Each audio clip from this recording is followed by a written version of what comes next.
हनुमान जी को सर्वोच्च परमात्मा कबीर देव जी का सच्चा मोक्ष मार्ग कैसे मिला। हनुमान को बजरंगबली यानी शक्ति के देवता कहा जाता है। उनको संकटमोचन भी कहा जाता है यानी बुराइयों खतरों का नाश करने वाला।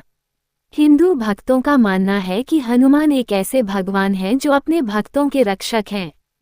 महान महाकाव्य रामायण हनुमान को त्रेता युग में भगवान राम उर्फ भगवान विष्णु के एक महान भक्त रामदूत के रूप में गौरवान्वित करती है। हनुमान एक दिव्य वानर थे जिन्होंने विष्णु अवतार राम की मदद की, उनकी पत्नी सीता की खोज करने और रावण की कैद से उसे छुड़वाने में। हनुमान ब्रह्मचारी थे और वे चिरंजीवी भी माने जाते थे। माता अंजनी और पिता केसरी से जन्मे हनुमान को केसरी नंदन भी कहा जाता है। उन्हें वायुपुत्र यानी पवन देवता का बेटा भी कहा जाता है। रामायण के साक्ष्य और इसी तरह के पौराणिक तथ्यों के आधार पर हनुमान जी को जाना जाता है। यहाँ हम पवित्र शास्त्रों से कुछ छिपे हुए तथ्यों को उजागर करेंगे जो अनभिज्ञ भक्त समाज के सामने कभी प्रकट नहीं हुए हैं। आइए हम पवित्र शास्त्रों से तथ्यों का अध्ययन करें। हनुमान का जन्म। हनुमान भगवान शिव के अवतार हैं। हनुमान का मुख वानर जैसा क्यों है? हनुमान का हथियार क्या है? हनुमान को महाबली क्यों कहा जाता है? क्या हनुमान की पूजा से मोक्ष संभव है? हनुमान के गुरु कौन थे? रामायण में हनुमान की क्या भूमिका थी? सर्वशक्तिमान कबीरदेव ऋषि मुनिंद्र की हनुमान जी से भेंट वार्ता। हिंद महासागर पर पुल का निर्माण किसने किया था? हनुमान ने सर्वशक्तिमान कबीरदेव की शरण ली। हनुमान का जन्म। हनुमान का जन्म किष्किंधा में अंजनी और केसरी के यहाँ हुआ था, इसलिए उन्हें अंजनी पुत्र अंजनी सुता कहा जाता है। चूंकि वे वायुदेव के आशीर्वाद से पैदा हुए थे इसलिए उन्हें पवन पुत्र भी कहा जाता है। आइए हम पवित्र ग्रंथों से तथ्यों का अध्ययन करते हैं जो बताते हैं कि हनुमान को पवन पुत्र क्यों कहा गया।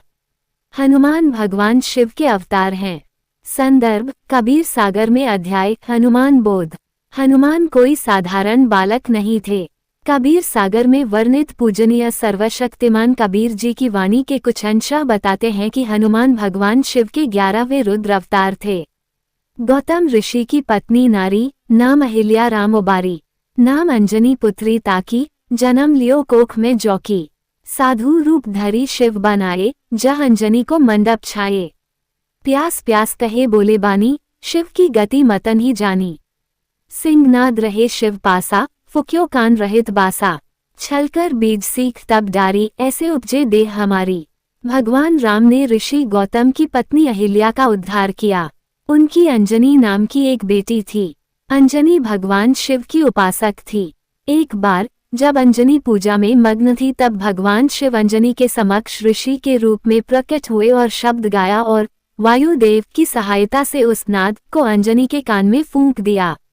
उस नाद की शक्ति से अंजनी के गर्भ से हनुमान का जन्म हुआ।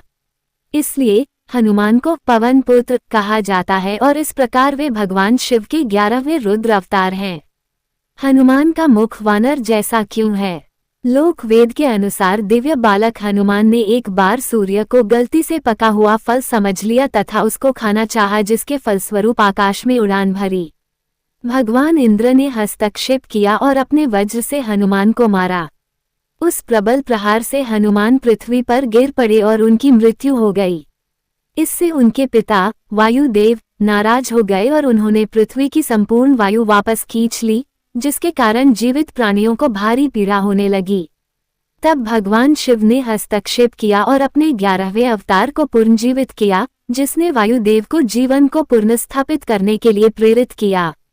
ऐसी धारणा है कि इसके बाद से हनुमान का चेहरा बंदर जैसा हो गया।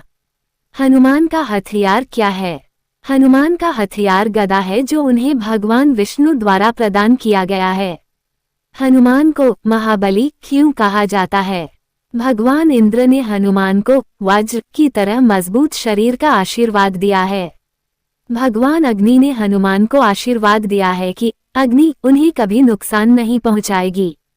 भगवान वरुण ने आशीर्वाद दिया है कि जल हनुमान को कभी नुकसान नहीं पहुंचाएगा। पवन देवता ने हनुमान को वायु से भी तेज होने का आशीर्वाद दिया, जिससे उन्हें कभी नुकसान नहीं होगा। भगवान ब्रह्मा ने हनुमान को आशीर्वाद दिया कि वे कहीं भी विचरण कर सकते हैं और कोई भी उन्हें नहीं रोकेगा। ऐसी दिव्य शक्तियां हनुमान को महाबली बनाती हैं। क्या हनुमान की आराधना से मुक्ति संभव है? हालांकि हनुमान को संकट मोचन, महाबली, चिरंजीवी माना जाता है, जो कई दैवीय शक्तियों से लैस हैं, फिर भी उनकी पूजा के तरीके जैसे हनुमान चालीसा या सुंदरकांड का पाठ या जय बजरंगबली जैसे मंत्रों का जाप या ओम श्री हनुमते नमः या ये गुप्त मंत्र काल तंतुकारे चरंतीय नर्मऋष्णु निर्मुक्तेर कालेत्वम अमृष्णु, जिसके बारे में यह माना जाता है कि इस मंत्र के जपने से हनुमान अपने साधकों को दर्शन देते हैं तथा हनुमान जयंती जैसे त्योहार मनाते हैं। मंगलवार और शनिवार हनुमान की पूजा के सबसे शुभ दिनों के रूप में मानते हैं। हनुमान की पूजा करने के बारे में किसी भी पवित्र शास्त्र में कोई सबूत नहीं मिलता है। यह मनमानी पूजा है जो पवित्र श्रीमद् भगवद गीता अध्याय 9 श्लोक 23, अध्याय 16 श्लोक 23, 24, अध्याय 17 श्लोक 6 के अनुसार व्यर्थ है। ऐसी पूजा जो शास्त्रों में निषेध हो, वह आत्माओं को काल के जाल से मुक्त नहीं कर सकती। ऐसी भक्ति करने से साधक स्वर्ग, नरक और 84 लाख प्रजातियों के जीवन को ही प्राप्त करते हैं। वे मोक्ष प्राप्त नहीं करते तथा जन्म और मृत्यु के दुष्चक्र में ही फंसे रहते हैं। श्रीमद् भगवद गीता अध्याय 14 श्लोक 3 और 4, श्रीमद् भगवद देवी पुराण और शिव महापुराण इस बात का प्रमाण देते हैं कि भगवान ब्रह्मा, भगवान विष्णु, भगवान शिव जन्म लेते और मरते हैं। वे अमर नहीं हैं। इससे सिद्ध होता है कि उनके अवतार और भक्त कैसे मुक्त हो सकते हैं। पवित्र शास्त्रों के प्रमाणों की अनदेखी किए बिना हनुमान के भक्तों को इस तथ्य को स्वीकार करना चाहिए कि हनुमान की पूजा से मुक्ति संभव नहीं है। अब सवाल यह उठता है कि मोक्ष कैसे प्राप्त करें। पूजा के मार्ग में और मोक्ष पाने के लिए सर्वप्रथम गुरु धारण करना आवश्यक है। आइए हम पवित्र धर्म ग्रंथ के माध्यम से यह जानते हैं कि हनुमान जी के गुरु कौन थे। हनुमान जी के गुरु कौन थे? संदर्भ पवित्र कबीर सागर, पृष्ठ 113, 12वां अध्याय, हनुमान बोध। एक गुरु अपने भक्तों का सच्चा उपदेशक होता है जो पूजा करने का सही तरीका प्रदान करता है, जिससे साधक मोक्ष प्राप्त करने के योग्य हो जाते हैं। लोग जानते हैं कि ऋषि मतंग हनुमान के गुरु थे और सूर्य भी, जिन्होंने उनके जन्म में महत्वपूर्ण भूमिका निभाई थी। लेकिन पवित्र कबीर सागर के साक्ष्यों से सिद्ध होता है कि त्रेता युग में ऋषि मुनिंद्र के रूप में दिव्य लीला करने वाले सर्वोच्च परमात्मा कबीर जी हनुमान के गुरु थे।